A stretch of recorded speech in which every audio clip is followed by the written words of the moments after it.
इसकी कोई गारंटी नहीं है कि किसी ने आपको वायदे किए पार्टी ने या किसी ने जो है, तो उसकी कोई गारंटी नहीं है कि वो चुनाव के बाद वो उसको निभाएगा। इसकी कोई गारंटी नहीं है। हाँ, आज के कलयुग है, कोई जबान की आज की वैल्यू नहीं है, ठीक है।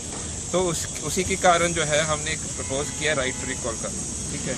राइट टू रिकॉल क्या है कि आप नागरिक अपने नेता जो है या जो चुने हुए हैं या जो नहीं चुने हुए उनको कभी भी बदल सकते हैं, ठीक है। तो उससे क्या है कि नौकरी जाने के डर से वो अपना काम सही रखते हैं। उनको क्यों खोनी नौकरी का? 99% ऐसे करते, 1% जो नहीं करते उनको बदल सकते हैं। तो ये होता है राइट टू रिकॉल, ठीक है। तो ये दूसरी सच्चाई है। अब इस पे लेकिन जब तक ये कानून नहीं है तब तो क्या करें? तब तक क्या है कि हमारे नागरिकों को ये देखना चाहिए चुनाव से पहले कि वो जानकारी क्या देता है, क्या अच्छे सिस्टम बताता है। खाली एक लेबल बताना वो पर्याप्त नहीं है, ठीक है। क्या वो जो है जनसेवक जो बनना चाहता है वो क्या जानकारी देता है, और उसका जानकारी देकर लोगों को मान लो पसंद आए कि राजपत्र में क्या लिखना है, तो उसके बाद वो उसका समर्थन लेता है। समर्थन लेने के भी अलग अलग तरीके हैं आज के टाइम में। पार्टी घोषणा पत्र जारी करती है अपना, घोषणा पत्र में खाली लिख दिया हम गरीबी दूर करेंगे, तो उससे तो मतलब वो तो कुछ होगा नहीं ना, ठीक है। राजपत्र में आपको क्या लिखना है, जिससे किसको क्या ऑर्डर दोगे, वो कैसे गरीबी दूर होगी, वो डिटेल जब तक आप नहीं होता आप कैसे निर्णय करेगा जो है, ठीक है। तो कम से कम ठीक है, सभी के लोगों के पास टाइम नहीं होता है, ठीक है, लेकिन एक आध के पास टाइम होता है। मान लो आपके रिश्तेदार के पास टाइम है, उन्होंने पूछ लिया, फिर आपने उनसे पूछ लिया भाई ये कैसे, आप बोला हमने पूछा, तो आप उन पे विश्वास करके आप निर्णय कर सकते हो, ठीक है। लेकिन निर्णय हमेशा जो है राजपत्र में क्या है उसके ऊपर निर्णय करना चाहिए, और वो भी चुनाव के पहले करना चाहिए। चुनाव के बाद कोई गारंटी नहीं, ठीक है। और इसमें तो राइट टू रिकॉल का प्रस्ताव जो हमने, हमारा ग्रुप का नाम है, उस क्या है वो मैं 4 पॉइंट में आपको बताऊँ। राइट टू रिकॉल का पहले है कि मतलब एक आदमी पता लगाना कि कौन अच्छा काम कर रहा है, कौन खराब काम कर रहा है। उसके लिए क्या जरूरी है? सबसे पहले कि एक मीडिया साधन होना चाहिए, नागरिक को जो है जानकारी का साधन होना चाहिए, उसको टीसीपी बोलते हैं। कि आदमी को जैसे आप मान लो नोएडा में है, नोएडा में कोई अच्छा काम कर रहा है, राइट टू रिकॉल मुख्यमंत्री है, तो आप आज के टाइम में ना आपके पास टीवी चैनल है ना न्यूज़पेपर है कि आप दूसरे नागरिकों को बता सको। तो इसमें क्या है कि सिस्टम ये क्या हमने प्रस्ताव किया है कि नागरिक अपनी बात को प्रधानमंत्री वेबसाइट पे रख सकता है, स्टैम्प पेपर पे अपने एड्रेस के साथ, ठीक है। तो आपने रखा, किसी जो है तो किसी को मान लो कुछ और जानकारी चाहिए तो आपका संपर्क है, तो आपसे जो है संपर्क करके और जानकारी ले सकता है, तो उसको संतुष्ट हो जाएगा तो वो और फैलाएगा जो। तो इस तरह से संपर्क और जो है जांच करने का वो तरीका, पहला वो स्टेप है राइट टू रिकॉल मुख्यमंत्री। दूसरा स्टेप की मतलब चलो जी आपको सबको पता चल गया ये अच्छा काम कर रहा है सबूत के साथ, मान लो आपके पास 10 पेज का सबूत है, सबके पास नोएडा में ये अच्छा काम कर रहा है, उधर वो अच्छा काम कर रहा है, ठीक है।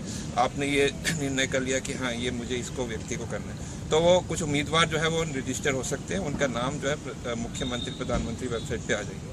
दूसरा स्टेप। तीसरा स्टेप क्या है कि जो उम्मीदवार हैं, जो नागरिक हैं, वो पास के सरकारी दफ्तर में जाके अपने वोटर नंबर के साथ में समर्थन दे सकते हैं। वोटर नंबर के साथ समर्थन क्यों मैं आपको बता रहा हूँ, क्योंकि आप हस्ताक्षर है वो तो उसका कोई प्रूफ नहीं है, हस्ताक्षर तो आप देख नहीं सकते हो, लेकिन वोटर नंबर है, एड्रेस है, उसमें कुछ प्रूफ है, आप कुछ जानकारी और ले सकते हो संपर्क करके, और आधार कार्ड, वोटर, हाँ, जिसमें कुछ संपर्क का साधन है, वो ऐसे कुछ होना चाहिए, ठीक है।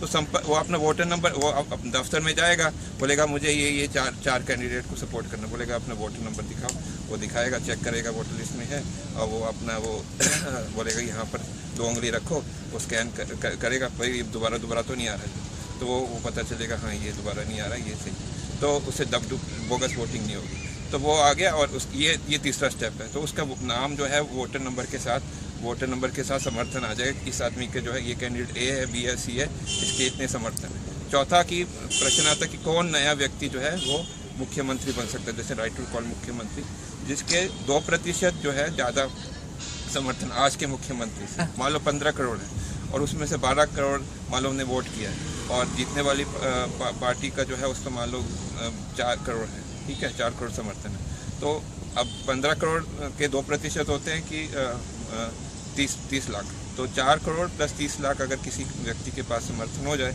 तो वो नया मुख्यमंत्री बन सकता है, ठीक है। तो ये प्रक्रिया, इसमें खर्चा भी कम है कि आदमी जो है मतलब अगर इसमें आदमी रजिस्टर भी कर सकता है अपना मोबाइल, उसको फिर बाद में रजिस्टर करने के बाद वो SMS के द्वारा भी समर्थन कर सकता है, या वो या फ़ोन के द्वारा भी कर सकता है। तो खर्चा कुछ ज़्यादा नहीं है। तो इस तरह से ये कम खर्चे वाला कोई भी आप आसानी से कोई भी इसको कर सकता है। मोबाइल से जो फ़ोन करेगा और एक दो उसको ऑप्शन आएंगे तो वो सेलेक्ट कर सकता है। मतलब एक बार रजिस्टर होना चाहिए लेकिन, ठीक है। तो ये प्रक्रिया आपको बताई। और इसमें एक और चीज़ है, इसमें आदमी अपना मत कभी भी बदल भी सकता है। क्यों? क्योंकि जैसे वोटिंग में तो होता है कि एक बार आपने जो है मतलब वोट कर दिया तो उसके बाद पक्का हो गया। तो उसके बाद क्या कि हो सकता है कि उनको पैसे भी दिए हों, ठीक है। लेकिन भाई अगर मान लो किसी को रोज़ पैसे देना पड़े तो दे सकता है? पॉसिबल है? मत बताओ, नहीं पॉसिबल है ना, क्योंकि एक बार तो दे देगा चलो, लेकिन हर रोज़ तो नहीं दे सकता ना। तो इसमें कभी भी बदल सकता है। तो इसलिए ये पैसों से या गुंडों से किसी तरह से ये प्रभावित होने का चांस इसमें नहीं है। तो ये हमने बताया आपको राइट टू रिकॉल मुख्यमंत्री का प्रोसीजर। आपको कोई प्रश्न है इसमें बताइए।